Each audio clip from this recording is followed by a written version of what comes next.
FANRPAN, in its urgent quest to hasten the transformation needed to establish a food-secure Africa free from hunger and poverty, is now making giant strides.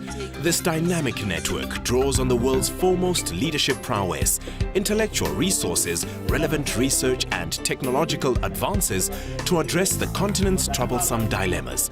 Its unswerving mission is to promote effective food, agriculture and natural resource policies.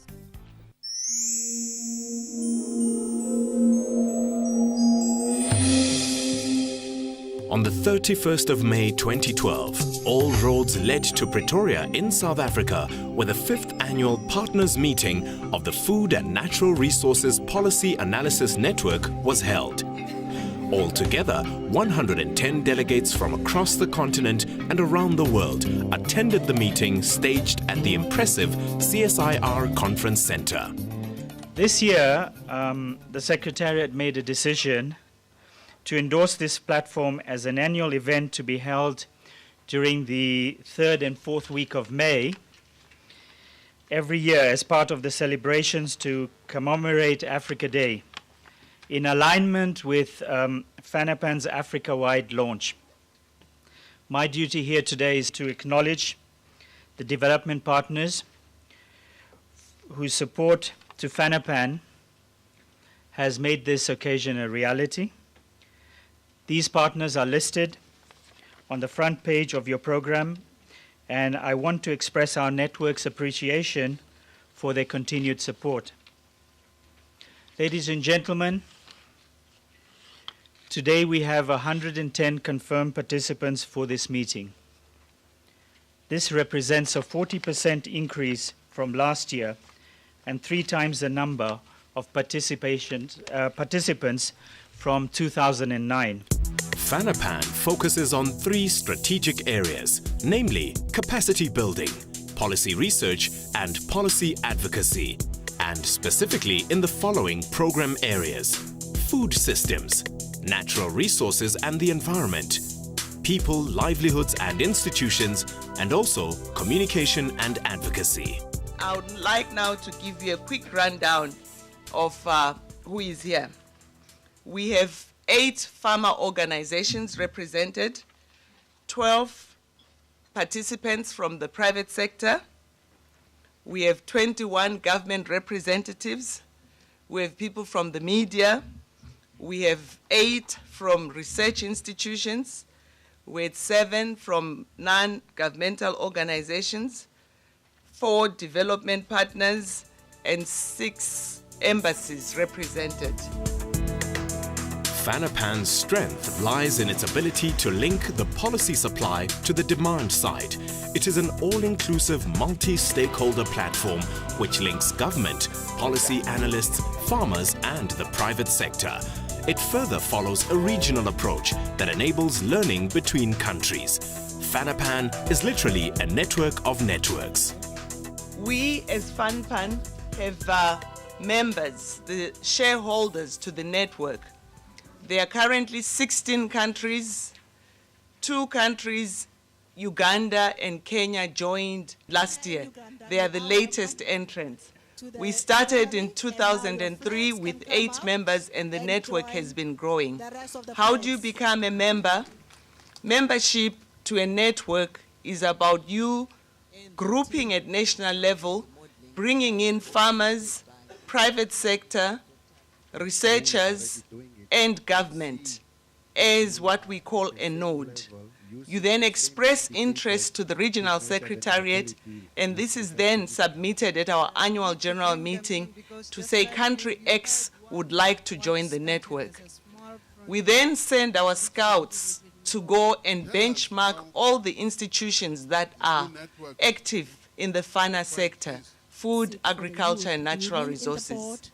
We develop a database of all these organizations in country. We then call a multi-stakeholder workshop where we dialogue on what are the values of FANRPAN. Now, FANRPAN is a network that seeks to collate evidence that is then used to inform food security policy development. climate change adaptation policies. Also, FANRPAN team leaders presented an overview of some of the ongoing projects undertaken by the network.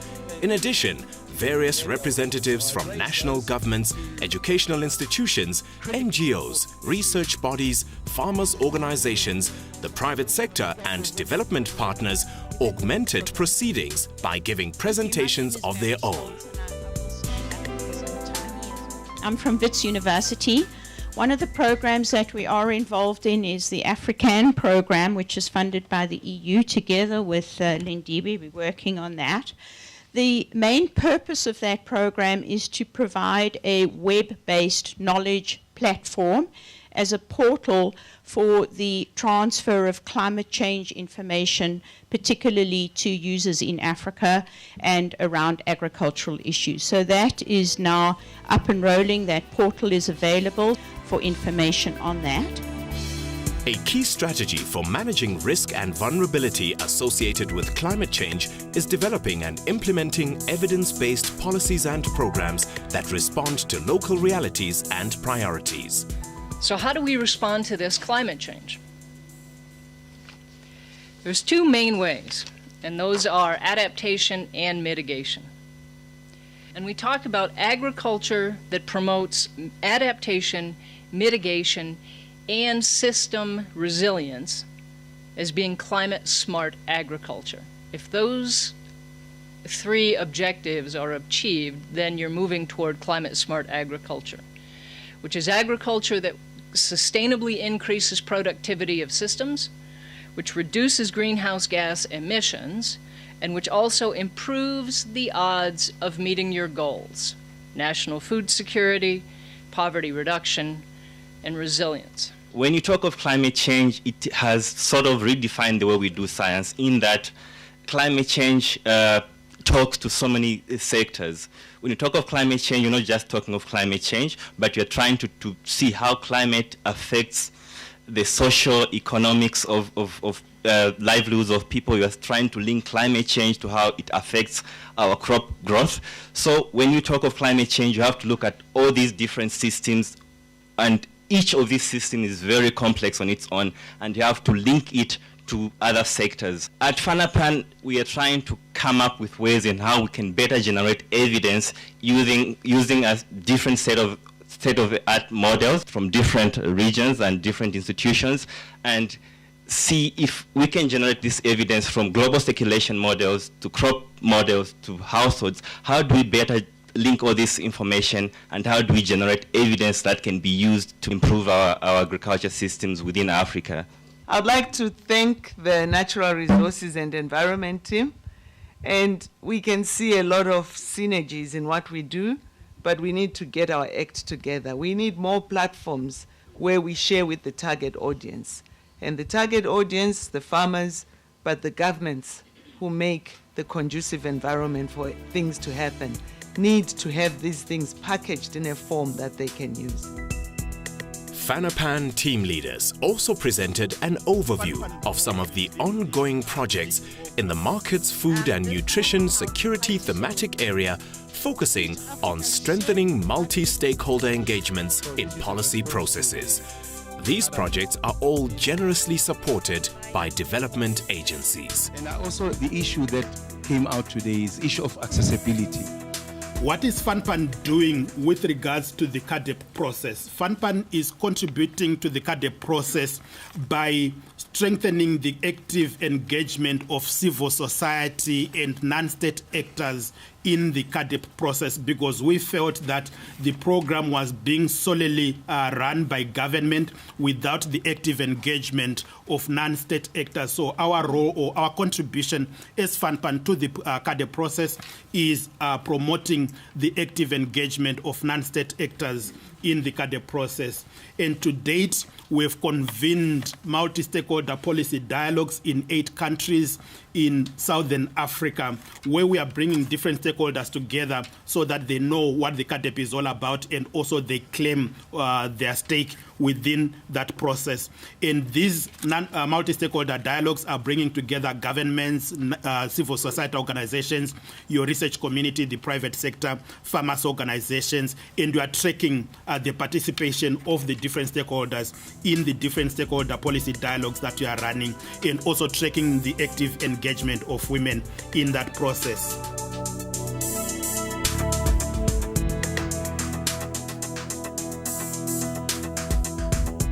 As FANRPAN, we are tracking for accountability. You promised in 2003, where are you today? And we continue every year to engage with our constituencies to make sure that we meet our commitments. The main outcome of HASP is the domestication and implementation of the SADC Harmonized Seed Regulatory System. I have a copy of the protocol, the SADC protocol, that was developed with support from the Swiss, support from the USAID, with support from a lot of development partners in this region. This work took more than 10 years to come together, and a regulatory framework, a regulatory system that SADC could live with was developed. What FANRPAN is doing is they are ensuring the domestication and implementation of this system.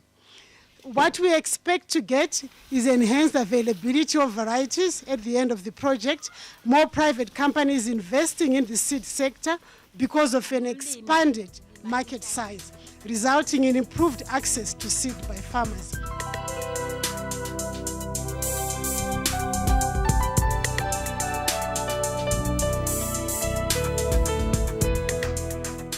In the case of Malawi, one of the key challenges that came out of the dialogues that we had at community level had to do with inheritance of land.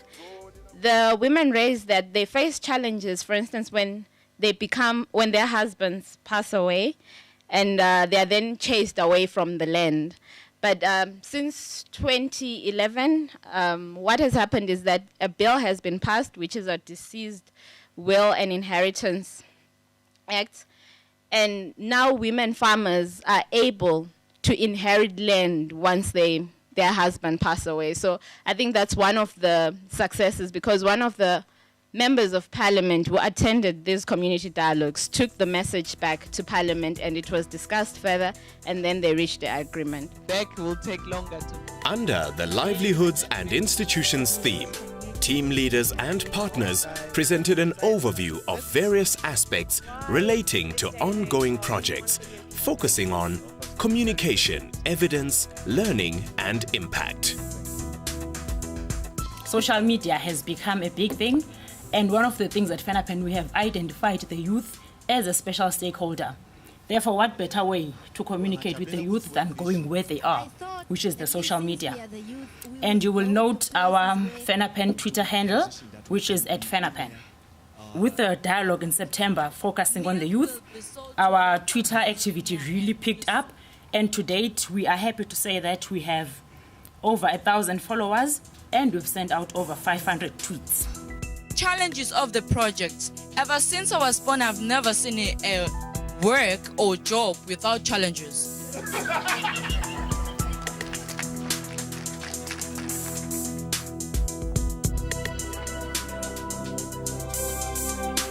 We're a regional network, we're an Africa-wide network, and we will not rest until Africa is food secure.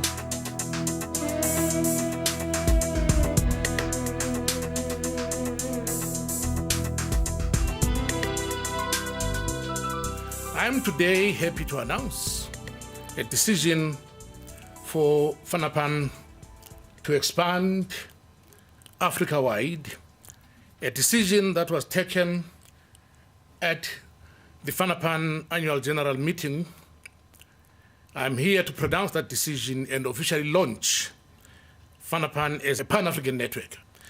Ladies and gentlemen, I want to put on record that the call for FANRPAN to go Africa-wide was not made by ministers of agriculture, but by farmers from Burkina Faso who paid their way to make their submission at the FANRPAN Regional Policy Dialogue and annual general meeting in Windhoek, Namibia in 2010. It is a sobering thought to have farmers take the lead in calling for evidence-based policies, particularly at this time when the continent is ravaged by poverty and the hazardous effects of climate change.